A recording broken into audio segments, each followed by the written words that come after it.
हल षष्ठी की व्रत कथा। सबसे पहले आप सभी भक्तों को हल षष्ठी की हार्दिक शुभकामनाएं। ललही छठ या हल षष्ठी यह व्रत संतान की लंबी उम्र की कामना के लिए किया जाता है। ललही छठ को हल षष्ठी भी कहा जाता है। इस दिन महिलाएं सुबह गौरी गणेश की पूजा करती हैं, अपने संतान की लंबी उम्र की कामना करती हैं और व्रत का संकल्प लेती हैं। दोपहर के समय सभी महिलाएं पूजा की थाली लेकर एक जगह जाती हैं और इस व्रत की कथा पढ़ती हैं। छठ माता की पूजा में खिलौने भी रखे जाते हैं। दोपहर को हर छठ महारानी और ग्वालिन वाली कहानी पढ़ी और सुनी जाती है। इस दिन भगवान श्री कृष्ण की बड़ी भाई बलराम का जन्म हुआ था। इस दिन अन्न का त्याग किया जाता है। इस साल यह व्रत 14 अगस्त को मनाया जा रहा है। तो भक्तों, आइए सुनते हैं हल षष्ठी की व्रत कथा। पौराणिक कथा के अनुसार एक ग्वालिन गर्भवती थी। उसका प्रसव काल नजदीक था, लेकिन दूध दही खराब न हो जाए इसलिए वह उसको बेचने चल दी। कुछ दूर पहुंचने पर ही उसे प्रसव पीड़ा हुई और उसने झरबेरी की ओट में एक बच्चे को जन्म दिया। उस दिन हल षष्ठी थी। थोड़ी देर आराम करने के बाद वह बच्चे को वहीं छोड़ दूध दही बेचने चली गई। गाय भैंस का मिला जुला दूध जो वो लोगों को दे रही थी, उसे उसने भैंस का दूध बताया। इस तरह वह गांव वालों को ठग रही थी। तभी एक किसान वहां हल जोतने आया। इस पाप के कारण झरबेरी के नीचे स्थित पड़े उसके बच्चे को किसान का हल लग गया। दुखी किसान ने झरबेरी के कांटों में ही बच्चे के चीरे हुए पेट में टांके लगा दिए और चला गया। ग्वालिन लौटी तो बच्चे की ऐसी दशा देखकर उसे अपना पाप याद आ गया। वह सोचने लगी कि यदि मैंने झूठ बोलकर गाय का दूध न बेचा होता और गांव की स्त्रियों का धर्म भ्रष्ट न किया होता तो मेरे बच्चे की यह दशा न होती। अतः मुझे लौटकर सब बातें गांव वालों को बताकर प्रायश्चित करना चाहिए। इसलिए गांव में घूमकर बता दिया कि उसने ठगी है सबको। अब वह अपनी इस गलती का प्रायश्चित करना चाहती है। उसने साथ साथ सभी को यह भी बताया कि इसके लिए उसे क्या सजा मिली। उसके सच बोलने पर सभी गांव महिलाओं ने उन्हें क्षमा कर दिया और आशीर्वाद दिया। बहुत सी स्त्रियों द्वारा आशीर्वाद लेकर जब वह पुनः झरबेरी के नीचे पहुंची तो वह देखकर आश्चर्यचकित रह गई कि वहां उसका पुत्र जीवित अवस्था में पड़ा है। तभी उसने स्वार्थ के लिए झूठ बोलने को ब्रह्म हत्या के समान समझा और कभी झूठ न बोलने का प्रण किया। तो प्रेम से बोलिए हल षष्ठी माता की जय। भाद्रपद मास के कृष्ण पक्ष की षष्ठी तिथि को हल षष्ठी का व्रत किया जाता है।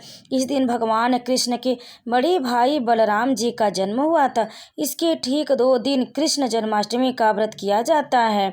हर षष्ठी के व्रत में कथा अवश्य सुननी चाहिए। ऐसा करने से जीवन में सुख समृद्धि बनी रहती है। शास्त्रों के अनुसार इस तिथि पर भगवान कृष्ण के बड़े भाई बलराम का जन्म हुआ था। बलराम को हल और मूसल बहुत प्रिय, इसलिए बलराम जी को हलधर भी कहा जाता। उन्हीं के नाम पर इस त्योहार का नाम हल षष्ठी पड़ा। हल षष्ठी का व्रत में कथा सुनना बहुत ही शुभ माना जाता है। हल षष्ठी के दिन गाय के दूध से बनी चीजें खाने की मनाही होती, जैसे दही मक्खन आदि। भाद्रपद मास अनेक व्रत त्योहार मनाए जाते हैं, हल षष्ठी भी इनमें से एक है। इस दिन महिलाएं अपने संतान की लंबी और अच्छी सेहत के लिए यह व्रत और पूजा करती। इस दिन गाय के दूध से बनी चीजें जैसे दही मक्खन पनीर आदि खाने की मनाही है। धर्म ग्रंथों के अनुसार द्वापर युग में इसी तिथि पर भगवान शेषनाग ने श्री कृष्ण के बड़े भाई बलराम के रूप में अवतार लिया था। अब आइए जानते हैं कि कैसे करें हल षष्ठी का व्रत, कब करें। पंचांग के अनुसार इस बार भाद्रपद मास के कृष्ण पक्ष की षष्ठी तिथि 14 अगस्त गुरुवार की सुबह 4:23 से शुरू होगी, जो 15 अगस्त की रात 2:07 तक रहेगी। चूँकि षष्ठी तिथि का सूर्योदय 14 अगस्त को होगा, इसलिए इसी दिन ये व्रत किया जाएगा। इस दिन सर्वार्थ सिद्धि, मानस और मित्र नाम के 3 शुभ योग बन रहे हैं। आइए अब जानते हैं हल हल षष्ठी व्रत की पूजा विधि। हल षष्ठी की सुबह जल्दी उठकर स्नान करने के बाद हाथ में जल, चावल और फूल लेकर व्रत पूजा का संकल्प ले। इस व्रत में कुछ भी खाते पीते नहीं है। अगर ऐसा करना संभव न हो तो फलाहार कर सकते हैं। ऊपर बताए गए किसी भी शुभ मुहूर्त में गाय के गोबर से छठ माता का चित्र बनाएं।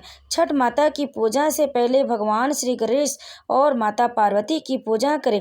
इसके बाद छठ माता को पूजें, छठ माता के गीत गाएं और आरती करें। जो महिलाएं इस दिन हल षष्ठी की पूजा करें उनके लिए इस व्रत की कथा सुनना भी जरूरी है। कथा सुने बिना व्रत का पूरा फल नहीं मिलता। कुछ स्थानों पर इस दिन खेत जोतने के हल की पूजा की जाती, क्योंकि इसी दिन भगवान शेषनाग ने बलराम के रूप में अवतार लिया था।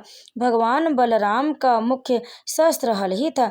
हल षष्ठी के व्रत में गाय के दूध व से बनी चीजें खाने की मनाही है।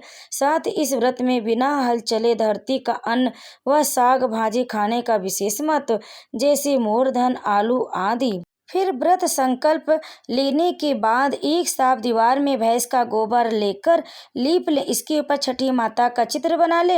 अगर आम गोबर से नहीं बना सकते हैं तो बाजार से चित्र खरीद कर ला सकते। इसमें हल, सप्तऋषि, पशु, किसान आदि का चित्र खुद ही बना रहता।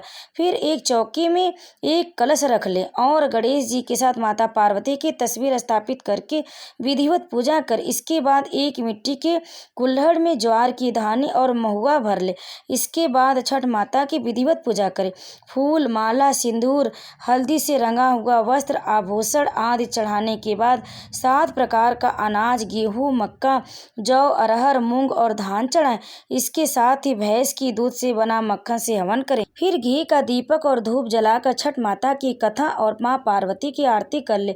अंत में भूल चूक के लिए माफी मांग ले। फिर पूजा स्थान में बैठकर महुआ के पत्ते में महुआ और भैंस के दूध से बनी दही को मिलाकर खाएं। बता दें कि इस दिन ऐसी चीजों का सेवन किया जाता है जिसका अनाज बिना हल के जूते निकला हो। हर छठ का व्रत महिलाएं संतान सुख के लिए करती। इस व्रत को करने से संतान को अच्छा स्वास्थ्य और लंबी आयु का आशीर्वाद मिलता है। इसके साथ ही सुख सौभाग्य की प्राप्ति होती। इस दिन महुआ का सेवन करने के साथ साथ उससे दातुन करना शुभ माना जाता है। अब आइए जानते हैं हल छठ या ललही छठ की पूजा का शुभ मुहूर्त। ब्रह्म मुहूर्त होगा 4:23 से लेकर 5:07 तक और अभिजीत मुहूर्त दोपहर में 11:59 से लेकर 12:52 तक और गोधली मुहूर्त होगा 7:01 से लेकर 7:23 तक और संध्या शाम के समय 7:01 से लेकर 8:06 के बीच में आप पूजा कर सकते हैं। इस दिन भगवान बलराम, शीतला माता और कुछ स्थानों पर अन्नपूर्णा देवी या गृह लक्ष्मी की पूजा की जाती। इस दिन की पूजा में खेतीबाड़ी से जुड़े प्रतीकों का उपयोग किया जाता है। अब आइए जानते हैं हल छठ या ललही छठ की पूजा सामग्री।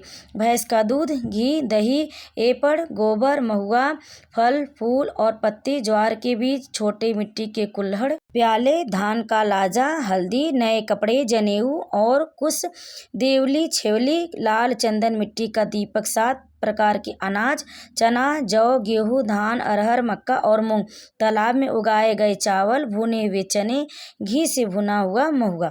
आप ये सब सामग्री को एकत्रित करके आप विधिवत हल छठ की पूजा करें। तो भक्तों, अगर आपको हमारी जानकारी पसंद आई और कथा अच्छी लगी तो वीडियो को लाइक, शेयर, कमेंट जरूर करें। आप सभी भक्तों को हल षष्ठी की हार्दिक शुभकामनाएं।